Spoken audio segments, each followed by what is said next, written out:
Seorang komandan tim penembak jitu Tentara Pertahanan Israel atau IDF terbunuh dalam serangan di jalur Gaza. Ia bersama tentara lainnya tewas setelah kendaraan yang ia tumpangi diledakkan perlawanan Palestina. Komandan yang terbunuh tersebut diketahui bernama Kapten Alon Sachgiu, 22 tahun dari Hadera. Ia berasal dari unit pengintaian Haruf di Brigade Gefir. Selain tewasnya Sachgiu, seorang prajurit lainnya dari unit pengintaian Haruf terluka parah. Tentara tersebut dievakuasi untuk menerima perawatan medis di rumah sakit.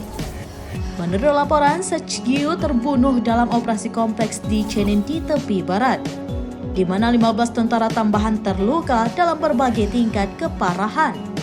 Saat itu, kendaraan yang ditumpangi IDF melaju di jalan di mana terdapat alat peledak yang ditanam di bawah tanah hingga meledak. Setelah kerusakan pada kendaraan, sebuah kendaraan teknik tiba di lokasi kejadian untuk mengevakuasinya. Tidak lama kemudian, kendaraan lapis baja lain tiba dan tentara turun untuk membantu mereka yang berada di kendaraan pertama. Namun mereka menginjak alat peledak kedua yang ditanam di sana.